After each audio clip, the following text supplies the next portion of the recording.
Hello students, welcome to my channel again. Happy Makar Sankranti. तो आज की इस वीडियो में मैं करवाने जा रही हूँ आपको important topics of chapter 3 pair of linear equation in two variables. ठीक है, तो इसके इम्पोर्टेंट टॉपिक्स जो हैं वो हैं, और हाँ एक बात और मैं इम्पॉर्टेंट टॉपिक्स के साथ मैं आपको कुछ क्वेश्चंस ऐसे दूंगी जो आपको एनसीईआरटी के अलावा करने ही करने हैं। ठीक है, तो आप जल्दी से अपना पेन और कॉपी लेकर बैठ जाइए and note down all these. ठीक है, तो फर्स्ट है सॉल्विंग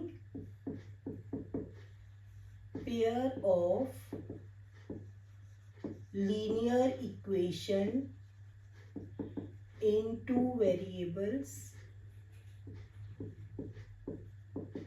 आपको मालूम है सॉल्विंग जो है वो दो तरीके से होती है, ग्राफिकल मेथड और एल्जेब्राइक मेथड।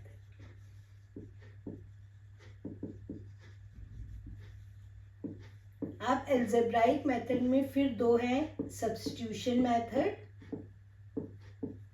और एलिमिनेशन मेथड। आप लास्ट तक इस वीडियो को जरूर देखना ताकि आपको इम्पॉर्टेंट टॉपिक्स के साथ साथ इम्पॉर्टेंट क्वेश्चंस जो कि एनसीईआरटी के अलावा पूछे जाते हैं वो भी आपको पता चल जाए। आप उनको जरूर करके देखना कि क्या आप वो क्वेश्चन भी कर पाते हो या नहीं कर पाते। ठीक है, तो और अगर आपको कोई प्रॉब्लम आ रही है किसी क्वेश्चन में तो आप मुझसे कमेंट बॉक्स में या मुझे मैसेज करके पूछ सकते हैं, मैं आपको उसका सोल्यूशन भी दे दूँगी। ओके, फिर दूसरा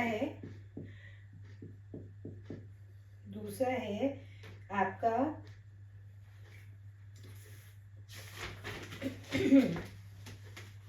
criteria for questions on criteria for existence of solutions. ठीक है, क्राइटेरिया फॉर सॉल्यूशन या आप कह सकते हो टाइप ऑफ सॉल्यूशन। ये आपको बिल्कुल टिप्स पे होने चाहिए और इनकी एप्लीकेशन आपको आनी चाहिए कि उसका यूनिक सॉल्यूशन है, मैनी सॉल्यूशन है या नो सॉल्यूशन है। जितने आप मैक्सिमम क्वेश्चंस कर पाते हैं उसके प्रैक्टिस करना, और उनके अलावा 2-3 क्वेश्चन मैं और दूंगी आपको जो आपको देखने हैं कि वो भी आपको आते हैं या नहीं आते। ठीक है, और फिर उसके बाद प्रॉब्लम सम्स जो आपको एनसीईआरटी में प्रॉब्लम सम्स दिए हुए जिस टॉपिक पे उसी के ही टॉपिक पे आप उसके एक्स्ट्रा क्वेश्चंस प्रैक्टिस कर सकते हैं दूसरी अपने सैम्पल पेपर में से या दूसरी किसी बुक में से। जैसे एज वाले क्वेश्चन है, न्यूमरेटर डिनोमिनेटर वाले क्वेश्चन है, और ऐसे स्पीड एंड डिस्टेंस वाले क्वेश्चंस हैं, तो उस टाइप के प्रॉब्लम सम्स आपने करने हैं। तो ये 3 टॉपिक्स के ऊपर इसमें क्वेश्चन आते हैं। जब आप ये चैप्टर प्रिपेयर कर लो तो आप देख लो कि आपने ये तीनों टॉपिक्स अच्छे से कर लिए हैं कि नहीं। अब मैं आपको बताने जा रही हूँ इन टॉपिक्स के कुछ एक्स्ट्रा क्वेश्चंस जो आपको जरूर कर लेने चाहिए। आप इनको जरूर करके देखिए। जैसे कि solve for x and y. अब आप इसमें ये आपसे बहुत रेयर पूछा जाता है कि आप इसको एलिमिनेशन मेथड से करो या फिर सब्स्टिट्यूशन मेथड से करो। तो बेटर है कि आप एलिमिनेशन मेथड की ज़्यादा अच्छे से प्रैक्टिस कर लो। तो solve for x and y में जो एक्स्ट्रा क्वेश्चंस आपने जरूर करने हैं वो है इस टाइप का। जैसे फर्स्ट है x minus y by 2 is equal to 3, x by 2 minus 2y by 3 is equal to 2/3। अब देखो सिंपल आप नहीं करे होंगे, बट इस तरह के भी एलसीएम लेके इसको पहले नॉर्मल इक्वेशन में चेंज करना और फिर मेथड लगाना, ऐसे क्वेश्चंस की जरूर प्रैक्टिस कर लेना। दूसरा है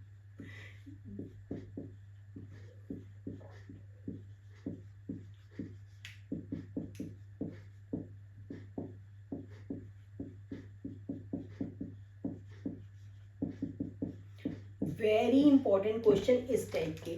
आप इसमें कोई भी मेथड एलिमिनेशन लगा लो डायरेक्ट, तो ये कभी भी ठीक से सॉल्व नहीं होगा। जब भी आपका ये इसका एक्स का कोफिशिएंट और नीचे वाली का वाई का कोफिशिएंट, इसका वाई का और इसका एक्स का मिलता हो, ऐसे क्वेश्चन जितने आप 2-3 क्वेश्चन जरूर इस टाइप के करके देखना, क्योंकि बहुत बार आपने देखा होगा कि ऐसा क्वेश्चन एग्जाम में पूछा जाता है कि ऐसे क्वेश्चन में क्या होता है, एक बार इक्वेशंस को प्लस कर लेते हैं और एक बार माइनस कर लेते हैं, तो वो शॉर्ट इक्वेशन में चेंज हो जाता है। ठीक है, थर्ड टाइप का जो क्वेश्चन है, ये जो आपका स्टैंडर्ड मैथ्स में मैंने कई बार देखा है कि इस टाइप का क्वेश्चन एग्जाम में आ जाता है, तो इसकी भी प्रैक्टिस आपने करनी है।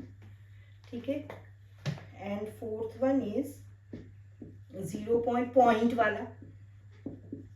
अगर पॉइंट वाला क्वेश्चन अगर आप ऐसे ही सॉल्व करना शुरू कर दोगे तो जरूर गलती होने के चांसेस रहते हैं। तो पॉइंट वाले क्वेश्चन में पहले, जैसे पॉइंट के बाद हर जगह पे एक प्लेस है, तो पहले पूरी इक्वेशंस को 10 से मल्टीप्लाई कर लो जिससे कि पॉइंट रिमूव हो जाए, फिर आप इसको सिंपल मेथड से कर सकते हो।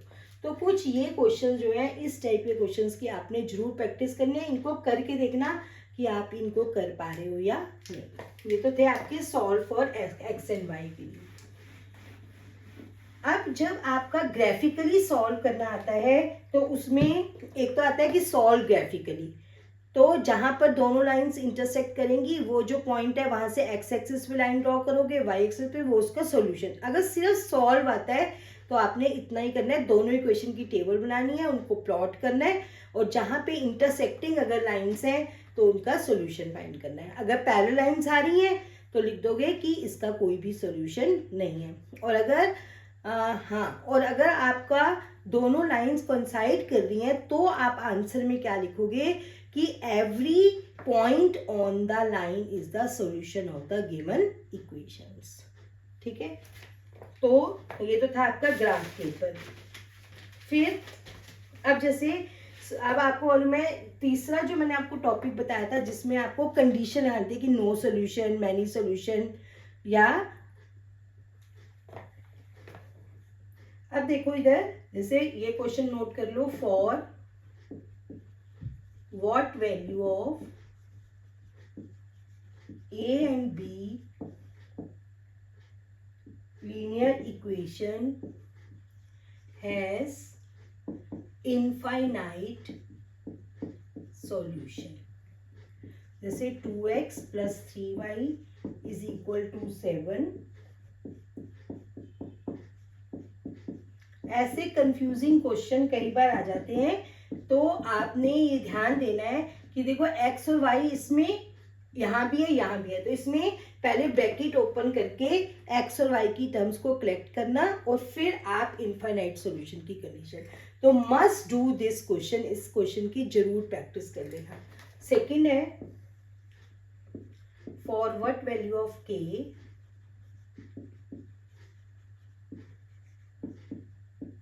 इनका नो सॉल्यूशन होगा।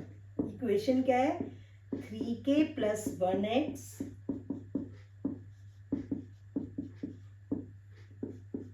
हो सकता है बेसिक मैथ्स में सिंपल ही पूछा जाए, बट स्टैंडर्ड मैथ्स वाले जो बच्चे हैं वो इन क्वेश्चंस की जरूर प्रैक्टिस करें। थोड़ा कॉम्प्लिकेटेड है, करके देखना है। इसका कोई प्रॉब्लम है तो you can ask me in the comment box. For what value of k इनका नो सॉल्यूशन होगा।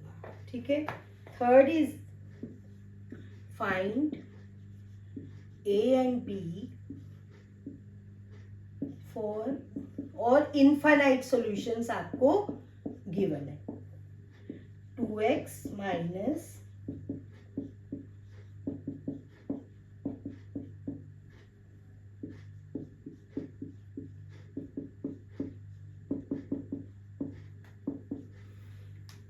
Must do these 3 questions. इनकी भी प्रैक्टिस अगर आपने नहीं किया तो ये क्वेश्चंस भी जरूर करके देखना।